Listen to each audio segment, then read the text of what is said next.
This video is for Group D. You are going to be working together to evaluate an article from a peer-reviewed journal, and I'm going to show you today how I found this journal article that you're going to be looking at on February 18th when you come to the art library. So the painting you see in front of you is by Gustav Klimt. It was stolen by the Nazis when the Jewish owners fled in fear of their lives. So I wanted you to see the painting before we start to do some research about it. So in order to find a peer-reviewed article, I would like to point you to the Art Library website. If you haven't been here before, I highly recommend it as the first stop whenever you're doing a little bit of research about art, design, or architecture. So the address is louisville.edu/library/art. So we're going to start from the articles link, and I'm actually going to recommend for peer-reviewed articles, the best place to look for them on this topic is Art and Architecture Complete. This is a database that the university libraries pays money for.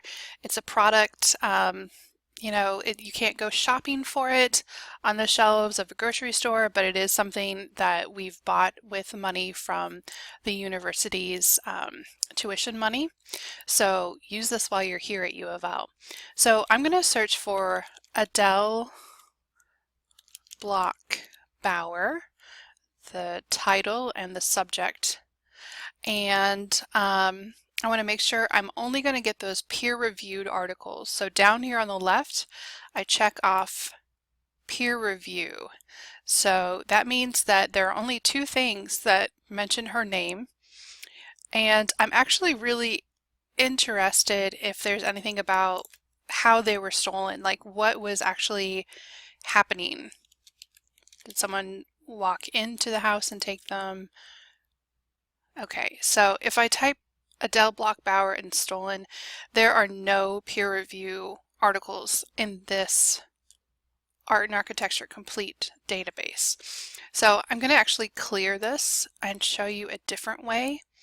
So instead of typing the name, I'm going to actually type the artist, and I'm going to type stolen. So stolen is a synonym for looted. I could have written that. There's a lot of different ways to talk about that. You could also say theft, but I'm going to do a search, and I still have a check mark down here to make sure that this is a peer-reviewed article. So here's actually something that's related to what I'm interested in, although that's a very strange title. Since the title doesn't make much sense, I'm going to hover over this little icon with a magnifying glass.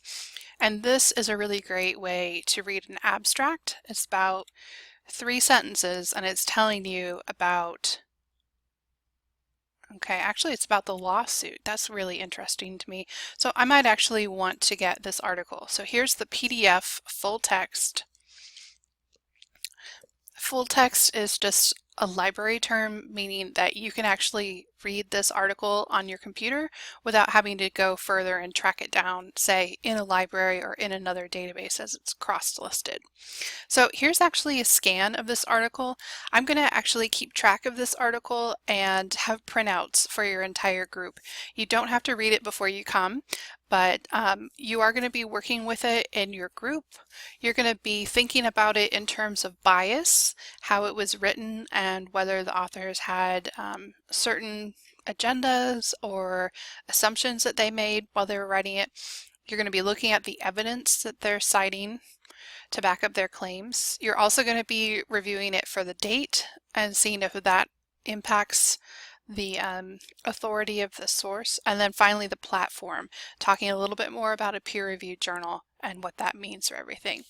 So we'll talk more on the 18th, and please make sure that you look at the authority video that's posted on the main page and watch that as well before you come to class.